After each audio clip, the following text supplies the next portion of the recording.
आदिवासी अधिकारों के लिए आदिवासी परिवार द्वारा आप सभी को न्योता आह्वान दिया गया, तो आप सभी इस आदिवासी अधिकार दिवस के उपलक्ष्य में पधारे। हमारे समाज के मुखिया, गमेती, मेट, कोटवाल, कर्मचारीगण एवं रिटायर्ड कर्मचारीगण, वार्ड पंचगण, सरपंचगण, जनप्रतिनिधिगण एवं हमारे आदिवासी परिवार की थीम रखने वाले हमारे बीच में हमारे बड़े भाई, इस समाज को, पूरे प्रदेश को, पूरे आदिवासी बहुल्य क्षेत्र में, पूरे भारत में उनकी आवाज को बुलंद करने वाले हमारे बीच में कांति दादा को भी जोहार, और आप सभी पधारे में तहे दिल से आपका जोहार, अभिनंदन करता हूं सुधा खराड़ी की धरती को।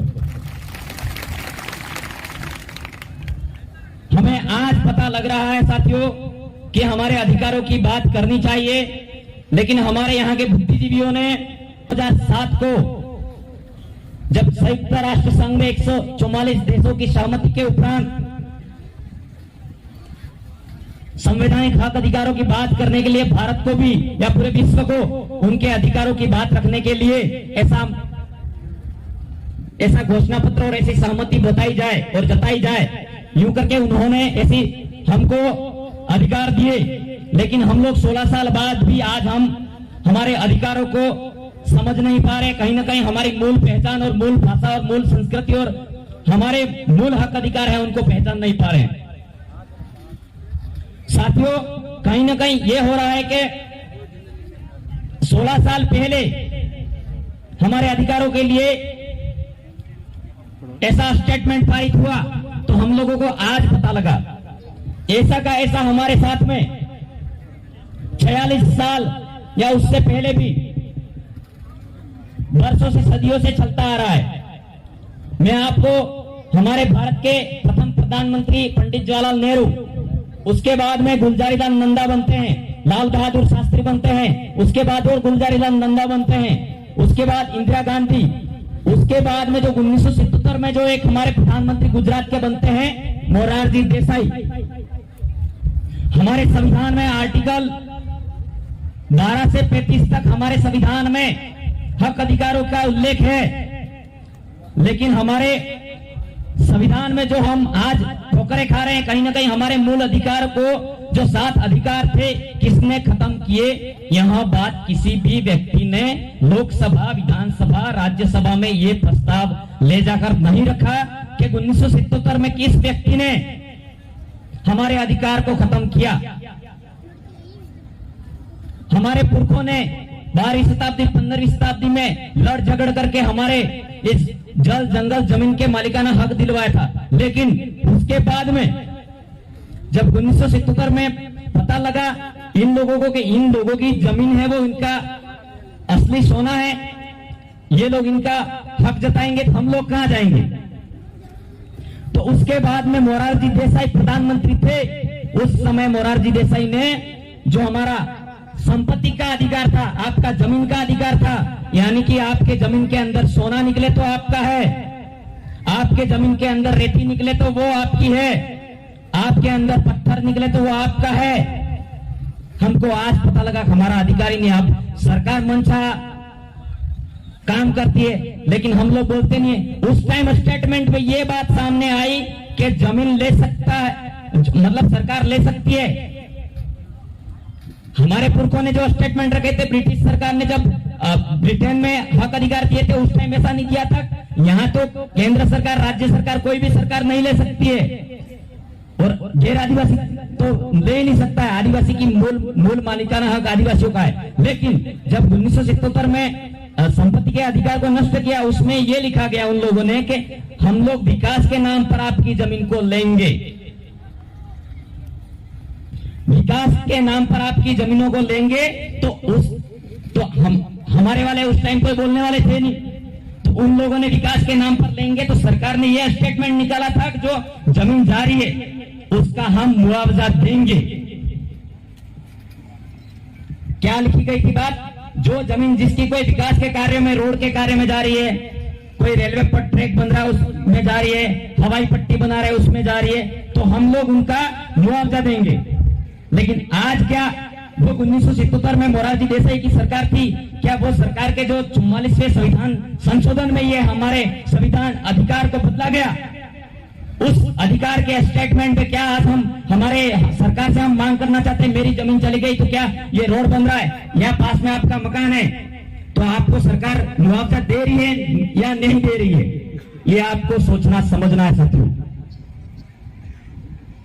इस विषय पर हम लोग नहीं बोल रहे। हमारे यहाँ के, हम खुले मन से कहना चाह रहे हैं, हमारे यहाँ के जो हम लोकतंत्र का हिस्सा मानकर आगे पहुंच जाते हैं, वो लोग हमारे आज तक नहीं बोले। चाहे हमारा भाई भी गया तो वो नहीं बोला। हम लोगों को तो यहाँ से आगे बैठते कहाँ है वो नहीं पता था। ये तो मेहरबानी की बात है कि हमारे कांति दादा भंवरलाल जी परमार दादा ने मिलकर इस प्रदेश टेरिटरी में और पूरे भारत में आदिवासियों को जगाने का काम किया। तब जाके हमको विधानसभा की भी शकल राजकुमार जी भाई बोले तब दिखी है। मैं ऐसा मान सकता हूँ कि विधानसभा में घणी बाजू બે आदमी थी हमें नहीं पता तो मास्टर પણ એમાં જોયું હતું કે વિધાનસભા એવું કહેવાય એમ, પણ कुर्सियों पे कैसे बैठते हैं, उनकी बात कैसे रखते हैं, इन कांति दादा और भंवरलाल परमार दादा की वजह से आज विधानसभा की हमको शकल देखने मिलती है और आदमी खड़ा होकर वहां पुरजोर तरीके से बात करता है।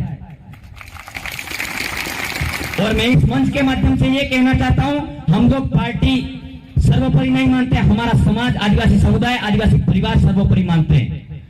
पार्टी का हवाला संविधान में नहीं है, क्योंकि आप लोगों को पता होना चाहिए, हमारे कांति दादा और अमित दादा और जगदीश भाई पांडु दादा थे और पवार दादा, आज आपको पता होना चाहिए कि हमारे उदयपुर क्षेत्र में या पूरे आदिवासी टेरिटरी विस्तार में समस्या होती है।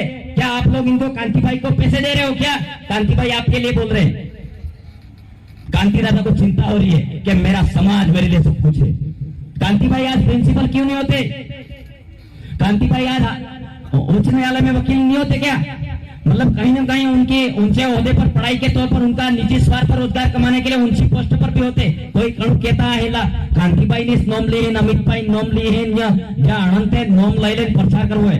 हम किसी व्यक्ति का प्रचार करने नहीं आए। हमारा उद्देश्य वार्ड पंच, एमएलए, एमपी बनाना हमारा उद्देश्य नहीं है। हमारा उद्देश्य हमारे समाज को शिक्षा के दृष्टिकोण में आगे बढ़ाना। हमारे समाज में शोषण होता है, अत्याचार हो रहा है, उसके खिलाफ आवाज उठा रहा है और उसके लिए कौन आवाज उठा रहा है, उसके लिए काम कर रहे हैं। साथियों, आपके ये पूजा भील वाला मामला हुआ, कार्तिक भील वाला मामला हुआ, निर्मेश घाट वाला मामला हुआ, ये उदयपुर में ये आपकी जमीन आसपास छीनी जा रही थी। उस टाइम हमारे कांति भाई के आग के अंदर लगी हुई प्रॉब्लम है, मतलब कितनी समस्या है। आधा शरीर लेके भी आदमी आपके अधिकारों के लिए लड़ने के लिए आपके समक्ष खड़ा है। तो हम लोग ये कहने के लिए भी मंजूर नहीं है कि हम हमारे समाज के साथ में आके हम काम करें। जो कर रहा है वो कर रहा है, करो यूं। लेकिन ये जो इन दादा की आवाज है, उन सभी का काम है, हमारा अनुशासित तरीके से काम है। आदिवासी परिवार किसी जाति धर्म समुदाय को ऊंच नीच बताने का काम नहीं कर रहा है। हमारा आदिवासी समुदाय है वो सदियों से, वर्षों से सबको संरक्षण देने का प्रयास किया है। कोई भूखा भी अपने घर आ जाता है, उसको अच्छे से पानी पिलाएगा, खाना खिलाएगा, लेकिन कभी ये नहीं पूछेगा तू कहां से आया, क्या कर रहा है, क्या नहीं कर रहा है, ये नहीं पूछेगा। पहला हमारा वो ही धर्म था।